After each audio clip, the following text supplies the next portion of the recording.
ഇന്നത്തെ നമ്മുടെ റെസിപ്പി വളരെ കുറഞ്ഞ ചേരുവകൾ കൊണ്ട് എളുപ്പത്തിൽ ഉണ്ടാക്കാൻ പറ്റിയിട്ടുള്ള നല്ലൊരു 4 മണി പലഹാരത്തിൻ്റെ റെസിപ്പിയാണ്. അപ്പോൾ ഇത് തയ്യാറാക്കാൻ വേണ്ടിയിട്ട് ആദ്യം തന്നെ ഞാനിത് മിക്സിയുടെ ഒരു ജാർ എടുത്തിട്ടുണ്ട്.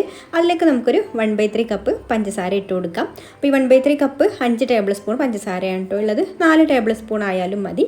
പിന്നെ ഇതിലേക്ക് നമുക്ക് 2 ഏലക്കായുടെ തൊലി കളഞ്ഞിട്ട് അതിൻ്റെ കുരുവും കൂടെ ചേർത്ത് കൊടുത്തിട്ടുണ്ട്. ഇനി ഇത് നന്നായിട്ടൊന്ന് ഇതുപോലെ പൊടിച്ചെടുക്കാം. ഇനി ഞാനിതാ ഇവിടെ 2 ചെറുപഴം എടുത്തിട്ടുണ്ട്. മൈസൂർ പഴമാണ് കേട്ടോ ഇത്.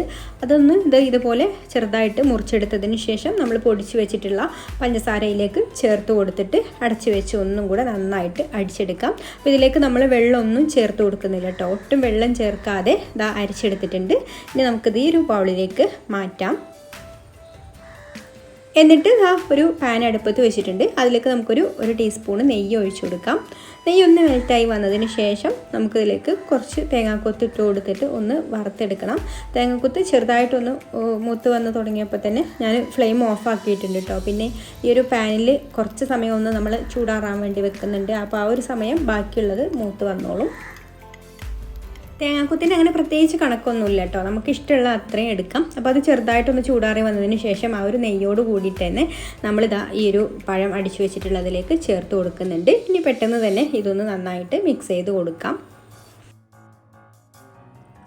ഇനി നമുക്കിതിലേക്ക് 1/2 കപ്പ് ഗോതമ്പ് പൊടി ചേർത്ത് കൊടുക്കാം. ഗോതമ്പ് പൊടി കുറേശ്ശെ ചേർത്ത് കൊടുത്തിട്ട് വേണം കേട്ടോ മിക്സ് ചെയ്ത് കൊടുക്കാൻ. ഒന്നിച്ച് തന്നെ ഇട്ട് മിക്സ് ചെയ്ത് കൊടുക്കരുത്. അപ്പോൾ ആദ്യം കുറച്ച് ഇട്ട് കൊടുത്തിട്ട് ഇതുപോലെ നന്നായിട്ടൊന്ന് മിക്സ് ചെയ്ത് കൊടുക്കാം. അങ്ങനെ കുറേശ്ശെ ആയിട്ട് ചേർത്ത് കൊടുത്തിട്ട് മിക്സ് ചെയ്ത് കൊടുത്താൽ മതി. പിന്നെ നിങ്ങൾക്കൊരു വീഡിയോ കണ്ടിട്ട് ഇഷ്ടമായിട്ടുണ്ടെങ്കിൽ ഒന്ന് ലൈക്ക് ചെയ്യാൻ മറക്കരുത്. അതുപോലെ തന്നെ നിങ്ങളുടെ അഭിപ്രായങ്ങളൊക്കെ താഴെ കമൻറ്റ് ചെയ്യാം. പിന്നെ ഈ ചാനൽ സബ്സ്ക്രൈബ് ചെയ്യാതെ കാണുന്ന കൂട്ടുകാരാണെങ്കിൽ ഒന്ന് സബ്സ്ക്രൈബും കൂടെ ചെയ്യണേ. അതുപോലെ നമ്മുടെ ഫേസ്ബുക്ക് പേജ് ഫോളോ ചെയ്യാത്തവർ അതും കൂടെ ഒന്ന് ഫോളോ ചെയ്യാൻ മറക്കരുത് കേട്ടോ. അപ്പോൾ ഞാൻ മുഴുവൻ ഗോതമ്പ് പൊടിയും ഇതിലേക്ക് ഇട്ട് കൊടുത്തിട്ടുണ്ട്. എന്നിട്ട് ഒന്ന് മിക്സ് ചെയ്ത് കൊടുക്കാം.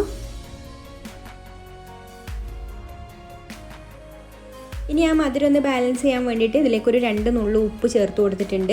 പിന്നെ 1 ടീസ്പൂണ് അരിപ്പൊടി ചേർത്ത് കൊടുക്കാം. നമ്മൾ പത്തിരിക്കോ ഇടിയപ്പത്തിനൊക്കെ എടുക്കുന്ന ആ ഒരു അരിപ്പൊടിയാണ് കേട്ടോ ചേർത്ത് കൊടുത്തിട്ടുള്ളത്.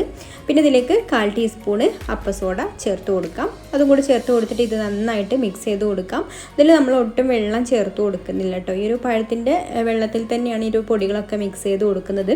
നമുക്ക് കുറച്ചൊരു ടൈറ്റ് ആയിട്ടുള്ളൊരു മാവാണ് വേണ്ടത്. ഒരുപാട് ടൈറ്റ് ആയിട്ടും അല്ല, എന്നാൽ ഒരുപാട് അങ്ങ് ലൂസായിട്ടുള്ളൊരു മാവും അല്ല. അപ്പോൾ മാവിൻ്റെ കൺസിസ്റ്റൻസി ഇതുപോലെയാണ് കേട്ടോ. നമുക്കിങ്ങനെ കോരിയിടാൻ പാകത്തിലുള്ള ഒരു മാവാണ് വേണ്ടത്. അപ്പോൾ മാവ് നന്നായിട്ട് സ്പൂൺ വെച്ചിട്ട് അടിച്ചെടുക്കണം. അത്രയും നന്നായിട്ട്, എത്രത്തോളം നന്നായിട്ട് മിക്സ് ചെയ്തെടുക്കുന്നോ അത്രത്തോളം നമ്മുടെ പലഹാരം നന്നായിട്ട് വരും.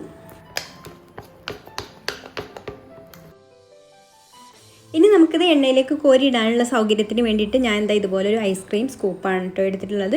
ഓരോ സ്കൂപ്പ് മാവ് എടുത്തിട്ട് നമുക്ക് ഇതുപോലെ എളുപ്പത്തിൽ ഇതിലേക്ക് ഇട്ട് കൊടുക്കാം. അപ്പോൾ സ്പൂൺ വെച്ചിട്ട് ഇട്ട് കൊടുക്കുകയാണെന്നുണ്ടെങ്കിൽ സ്പൂണിൽ നിന്ന് ഇത് ചാടാനും കുറച്ച് ബുദ്ധിമുട്ടാവും. അല്ലെങ്കിൽ നമ്മൾ കൈ കൊണ്ട് ഇട്ട് കൊടുക്കണം. അപ്പോൾ കൈയൊക്കെ നനച്ചിട്ട് വേണം ഇതിൽ ഇട്ട് കൊടുക്കാൻ വേണ്ടിയിട്ട്, അല്ലെങ്കിൽ കയ്യിലും പറ്റി പിടിക്കും കേട്ടോ.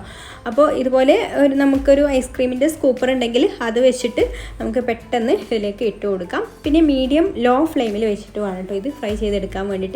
അല്ലെങ്കിൽ ഇതിൻ്റെ പുറം ഭാഗമൊക്കെ പെട്ടെന്ന് ബ്രൗൺ കളറായിട്ട് വരും, ഉൾഭാഗം വേവില്ല. അപ്പോൾ നന്നായിട്ട് തീ കുറച്ച് വെച്ചിട്ട് ലോ ഫ്ലെയിമിലിട്ടിട്ട് കൂടുതൽ സമയം വെച്ചിട്ട് ഇത് പൊരിച്ചെടുക്കാം. അപ്പോഴേ ഉള്ളൂ ഇതിൻ്റെ ഉൾഭാഗമൊക്കെ കറക്റ്റായിട്ട് വരിക. പിന്നെ ഇടയ്ക്കിടയ്ക്ക് ഇതുപോലെ തിരിച്ചു മറിച്ചൊക്കെ ഇട്ട് കൊടുക്കുക, എല്ലാ ഭാഗവും ഒരുപോലെ കളറായിട്ട് കിട്ടാൻ വേണ്ടിയിട്ട്.